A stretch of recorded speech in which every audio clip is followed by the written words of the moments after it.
Shalom saudaraku, sidang jemaat yang dikasihi oleh Tuhan. Salam sehat. Saya berdoa supaya Anda semua diberkati Tuhan.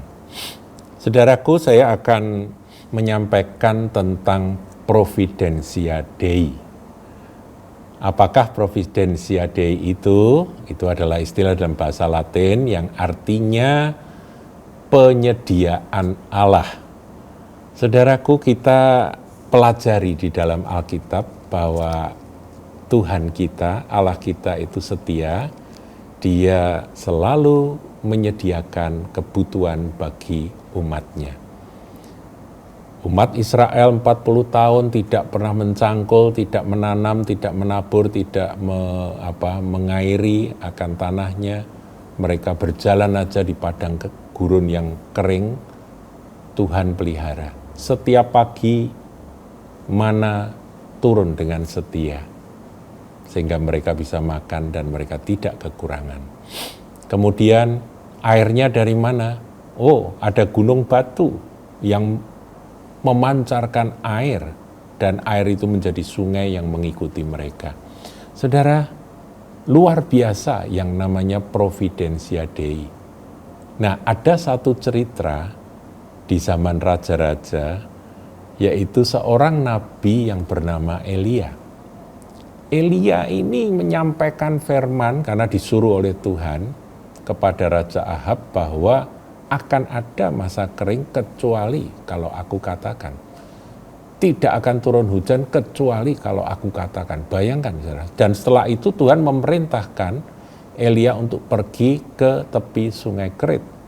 Dan Tuhan berkata, saya bacakan saudaraku di dalam 1 Raja-Raja 17 ayat yang ketiga, pergilah dari situ, berjalanlah ke timur dan bersembunyilah di tepi sungai Kerit di sebelah timur sungai Yordan. Engkau dapat minum dari sungai itu dan burung-burung gagak telah kuperintahkan untuk memberi makan engkau di sana. Cara Tuhan di dalam memelihara akan anak-anaknya, hamba-hambanya, itu unik dan aneh, saudara. Tetapi itu dicatat di dalam firman Tuhan. Tuhan bisa memerintah apa saja dan siapa saja untuk memelihara anak-anaknya, memelihara orang-orang yang dikasihinya. Dan kepada Elia, Tuhan memerintahkan burung gagak untuk bawa roti dan daging, saudara. Nah, kita lihat ya, di ayat 6, kita lompat ayat 6. Pada waktu pagi dan petang burung-burung gagak membawa roti dan daging kepadanya. Jadi Elia ini makan sehari 2 kali, saudaraku, pagi breakfast dan petang. Dia dinner, saudaraku. Dia makan roti dan daging. Kalau roti saja itu kan karbohidrat. Tuhan tahu Elia butuh protein, dikirim daging. Lewat burung gagak, padahal burung gagak itu kan sukaannya daging, saudara ya. Tapi dikirim untuk Nabi Elia. Dan setia, saudara, ya. Jadi terus menerus. Minumnya dari mana? Dan ia minum dari sungai itu. Jadi dari sungai Kerit itu dia minum. Inilah Providentia Dei, saudaraku. Penyediaan Tuhan atas umatnya. Saudara, kalau hari-hari ini kita membaca atau mendengarkan berita-berita tentang dunia ini, saudara, kita ngeri. Ada satu kegentaran secara manusia.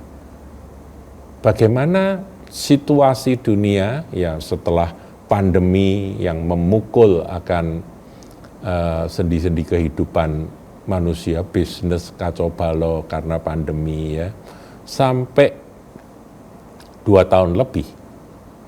Belum berakhir, ini hampir berakhir ya pandemi COVID-19 ini, hampir berakhir, sudah ada perang. Ya, bulan Februari kemarin sudah terjadi perang antara Rusia dan Ukraina. Dan ternyata perang ini dampaknya luas sekali. Ini bukan melulu negara Rusia dengan Ukraina, tapi ini urusannya NATO, saudara, negara-negara Eropa plus Amerika memberikan sanksi kepada Rusia, kepada Vladimir Putin, dan terjadi, saudara, hal-hal yang mengerikan. Dibalas, pasokan gasnya stop, dan apa jadinya, saudaraku? Padahal dikatakan lumbung gandum dunia itu salah satunya ada di Ukraina, dan itu mau dikirim keluar nggak bisa. Jadi susah sekali, saudaraku. Masalah jadi repot, kemudian harga-harga bahan bakar minyak melejit naik, dan akibatnya jadi kacau balau. Nah, Indonesia kalau hari ini belum terdampak, saudara waspada. Ya, sudah para pengamat ekonomi sudah memberikan nasihat bahwa akan terjadi masa-masa di mana inflasi, kemudian jadi harga-harga naik. Nah, saya membaca bahwa listrik sebentar lagi tarifnya akan naik dan sebagainya. Bisa membuat kita kecil hati, saudara, dengan hal-hal seperti ini. Tapi nggak bisa dihindari, karena ini adalah masalah dunia, saudara, global ini. Dan kita doakan Presiden Jokowi lawatannya ke kedua negara yang sedang bertikai itu, ke Ukraina dan ke Rusia, untuk coba membawa damai. Ini sudah selesai, saudaraku, ya. Nah, tapi providensia Dei ini nyata. Saudara, kembali kepada firman Tuhan dan percaya bahwa Tuhan adalah Tuhan Bapa yang memelihara kita. Caranya aneh-aneh. Tadi Elia pertama pakai burung gagak, setia. Tapi nggak boleh berhenti dengan satu cara, saudara. Kalau saudara dipelihara selama masa pandemi dengan cara Tuhan yang istimewa, yang aneh, saudara bersyukur. Tapi nggak harus cara itu terus sampai akhir masa krisis. Tidak, saudara. Tuhan bisa pakai cara lain. Jadi kita harus fleksibel. Nah, kalau kita lihat ayat yang ke-7, tetapi sesudah beberapa waktu sungai itu menjadi kering, sebab hujan tiada turun di negeri itu. Sungainya kering, kalaupun burung gagak datang bawa roti, bawa daging, Elia nggak bisa makan saja tanpa minum, ya kan? Manusia kan tidak bisa tanpa air, hidup tanpa air. Ayat 8, perhatikan. Maka datanglah firman Tuhan kepada Elia, bersiaplah pergi ke Sarfat yang termasuk wilayah Sidon, dan diamlah di sana. Ketahuilah aku telah memerintahkan, kalau tadi burung gagak, sekarang seorang janda untuk memberi engkau makan. Pergi ke Sarfat, saudaraku. Mungkin sebagai manusia, Elia berpikir bahwa ini janda kaya, stok pangannya banyak gitu ya, dia punya sumur istimewa yang ada airnya. Tapi ternyata tidak, saudaraku. Janda Sarfatnya itu sangat miskin. Nah, itu terbukti di ayat yang ke-10, dikatakan sesudah itu ia bersiap lalu pergi ke Sarfat. Setelah ia sampai ke pintu gerbang kota itu, tampaklah di sana seorang janda sedang mengumpulkan kayu api.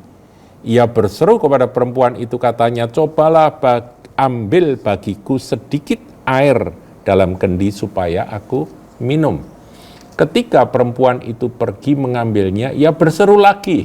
Elia ini ya sudah minta air, baru diambilkan air, dia berseru lagi, cobalah ambil juga bagiku sepotong roti. Nah, sampai di sini perempuan itu menjawab, ayat 12. Dan jawaban ini menggambarkan akan kondisi ekonomi dari wanita janda Sarfat tersebut.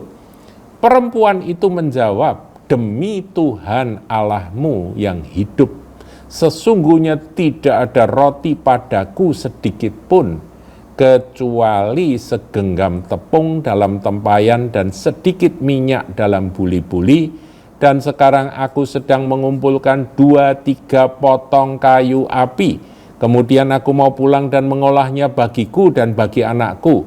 Setelah kami memakannya, maka kami akan mati. Karena sudah tidak ada lagi persediaan makanan. Ya, bicara tentang persediaan makanan, maka providentia Dei, disitulah Tuhan bertindak. Jadi Tuhan itu sebetulnya bukan hanya memelihara Elia saja, tapi Tuhan sedang berencana untuk memelihara akan janda dan anaknya ini, saudaraku. Dengan datangnya Elia, maka mereka pun terpelihara, karena mereka sangat miskin. Jadi providentia Dei itu caranya memang unik, aneh, tapi juga kalau yang pertama itu urusannya Elia sendiri sama Tuhan, dia makan roti setiap pagi dan sore, minum air dari sungai Kerit entah berapa lama.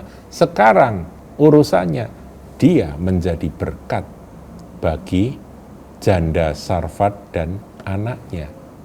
Caranya janda itu memelihara sang nabi, dan kehadiran nabi itu bawa mujizat. Mujizatnya dahsyat, saudaraku. Ayat 13.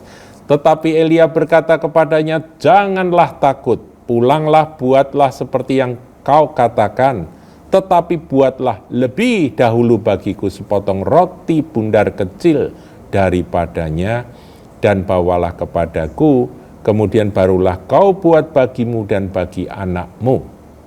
Sebab beginilah firman Tuhan Allah Israel, tepung dalam tempayan itu tidak akan habis, dan minyak dalam buli-buli itu pun tidak akan berkurang, sampai pada waktu Tuhan memberi hujan ke atas muka bumi. Dan kisah berikutnya saudara tahu, firman Tuhan, ya dan amin. Tepung dalam tempayan itu diambil, dibuat roti, minyak yang buli-buli sedikit itu juga dipakai untuk bikin roti. Dia olah roti, tapi Elia mensyaratkan, buat terlebih dahulu untukku. Dan ini adalah gambaran dari mengutamakan Tuhan. Iman itu harus percaya kepada Tuhan dan mengutamakan Tuhan.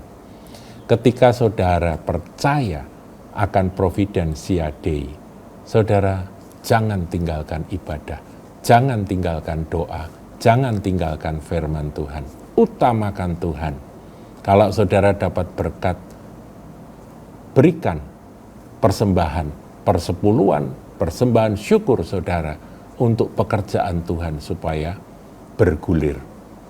Dan nanti tepung dalam tempayan Anda tidak akan berkurang selama masa kering. Artinya apa, saudaraku? Kita dicukupkan, kita akan dipelihara.